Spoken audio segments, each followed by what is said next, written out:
Morning, diamonds and beams. Okay, so if you hear Caillou in the background, it's because King has been into watching a lot of kids shows, and that really keeps him quiet. So, yeah, lately he's been into watching, like, Arthur, Caillou. I know, it's weird, but anyways, I wanted to talk to y'all about how my week has been. A little bit closer. Okay, so, first of all, I went to go see my godchildren, and my goddaughter, she set up this surprise for me, and it was her friend. And I was coming out with Nessa, and like, we were in a different section of the house, so I came out and she was like, "God, Mommy, I got something for you." And I was like, "You do? What is that?" So then her friend pops out, and I was just looking at her. I was like, all surprised, because I haven't seen her in a long time. And that was the most amazing thing ever, even though, like, I don't know. But anyways, it was amazing to get to see my godchildren, and I absolutely loved it. And I was having a really shitty day, and their hugs just made it all that much better. But on my way back from coming from their house to back home, I almost got into a car accident because there was this driver, and this driver was, like, we were on the highway, and you know how, like, this section goes off to, like, it splits? Okay, well, there's one section this way and one section going straight. So we're in this section, in the car, like, that's, like, coming from the other section, he just goes, and cuts us off, and, like, I didn't know what to do, so I just, like, I froze for a second, and I was scared, and it was like, I saw my life flash before my eyes. And it got me thinking. Since that day, and since I don't have children of my own except for my stepkids and my godchildren and my nieces and nephews, it got me thinking. I saw this one thing, the real daytime. Now, since Tamar left, I haven't really been up on it, so they were talking about this one story, so I want y'all to listen to this. It serves as a reminder of the 118,000 men, women, and children awaiting life-saving organ transplants. Though that number may be daunting, a single transplant can make an enormous difference, which is the case for two parents who turned the devastating loss of their one-year-old son into a blessing for others. Take a look. For new parents, Laura and Paul, their young son Dean was the light of their life. He was quick, funny, and amazed them every day. But on July 30th, 2015, tragedy struck. Dean climbed into the family's above-ground pool, hit his head, and landed inside. Even though his mom Laura knew and performed CPR, she couldn't save him. He was declared brain dead on August 2nd. The family was devastated. But as much pain as they were in, they knew their amazing son still had something left to give. The family made a decision, and the son that had given them so much joy and so many laughs over his life gave one last time. Here with us now are Dean's parents, Laura and Paul. Thank you so much for joining us. Thank you.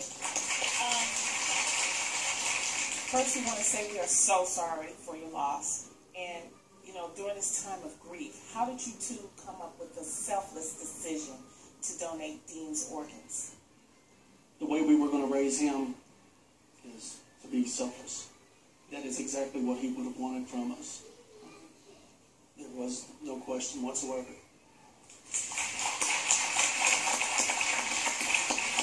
How have Dean's organs, since making this decision, saved lives?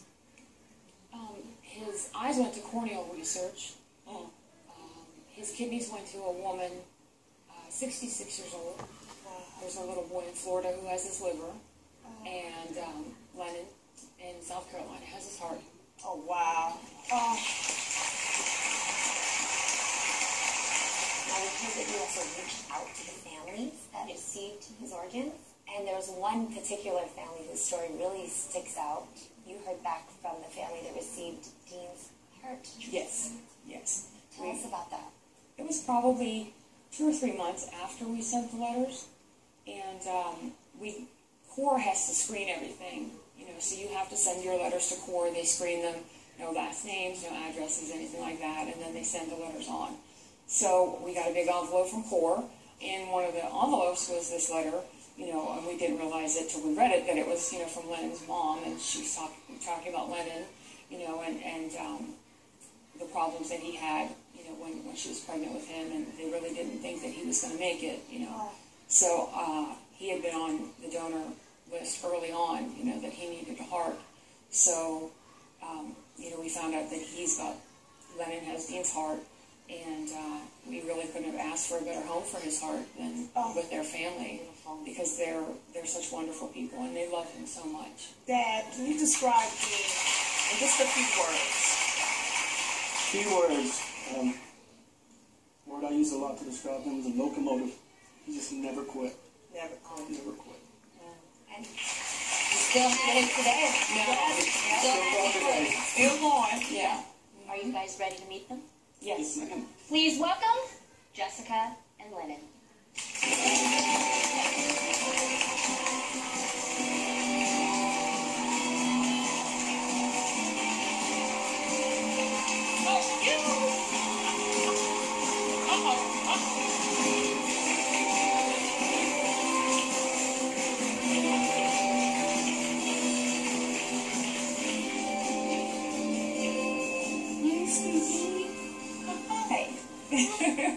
Welcome to the show, Jessica. You can have a seat right here.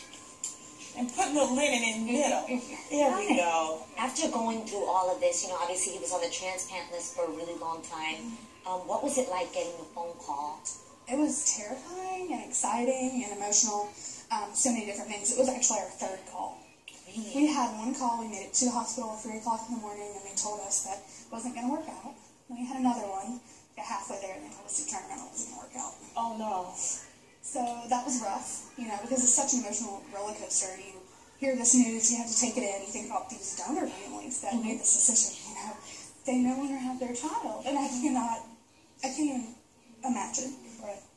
So but I knew when we got that third call that was it. You knew it. I just had that feeling. I was like, this is it. This is going to happen, and it's going to be okay.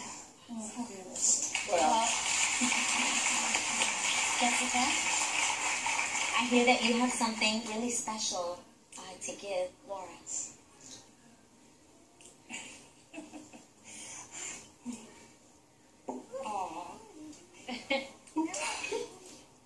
Hi, sweet boy.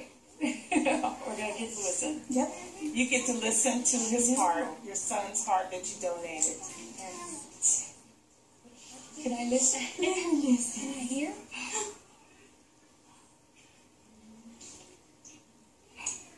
It's in there strong. I know. It is in there strong, huh? Oh. Mama, do you want to listen? Yeah. Come over here. You want to go? Want to sit with me? It's okay. Oh my God. Okay. He knows he's related. Oh, you can Can you hear it? There's the locomotive. Yeah. Feels all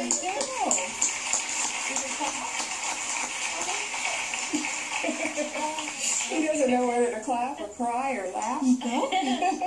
Tears of joy. Yes. No. Tears of joy. So, Laura, Thank you so much. Laura, what is it like knowing that Dean's life lives on? I think it's one of these things that Lennon knows who Dean is. You know, Lennon says Dean is his hero. And even though Dean is gone, he's going to be here for a long... I mean, Lennon's children are going to know who Dean is, and Lennon's grandchildren are going to know who Dean is, and he's going to live on eternal and all of the people, who received his organs. And they'll always remember him. Whether we get to hear from them or not, they'll always know who Dean was. Yes, absolutely. Thank you guys so much. It's nap time, right? Thank you so much for sharing your lives with us. Thank you. We also want to thank the Center for Organ Recovery and Education for helping to make this happen, and for the lives they save each and every year. Yes. When I heard that story, it seriously got to me. It got me thinking. I live each moment as if it's my last. I don't want to leave behind any regrets. I don't have anything that holds me back. I've learned that every one of my mistakes that I've made was a lesson learned. So, I'm honestly considering donating my organs to anybody who needs them, because life is precious, and as you heard that story, oh my gosh, I don't know, I've never honestly thought about becoming an organ donor until then, and until that incident. So I just wanted to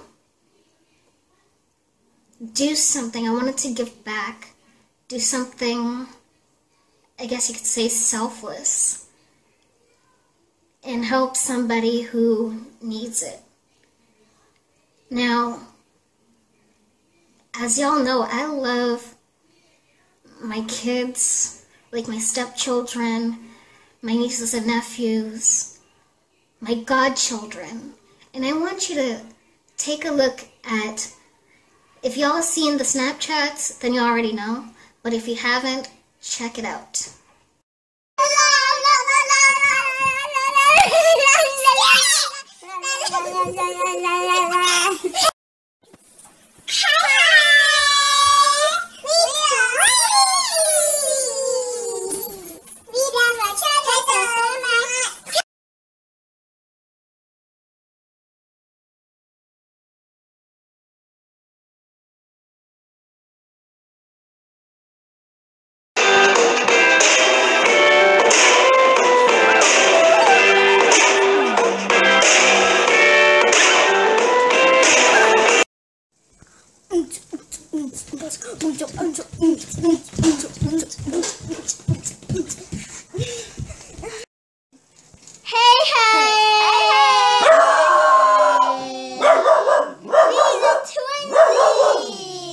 One's bigger.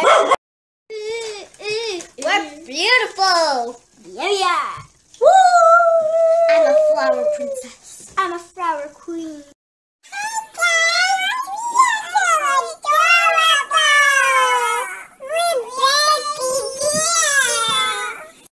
It's me, and I'm the queen of flowers. But yeah. Anyways, diamonds and beams. Wow. I honestly thought I was gonna cry with this, but I'm actually really proud of myself for, I don't want to say coming to this conclusion, but considering this. And I still got some serious things to think about. But I want to do something in order to help somebody who needs it. So, let me know your thoughts on this.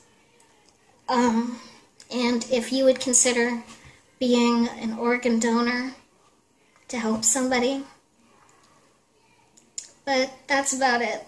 Anyways, I'm going to go. If you enjoyed this vlog, definitely give it a thumbs up. Let me know your thoughts in the comments section down below. And until next time, I'll see you guys later. Kiss from the missus.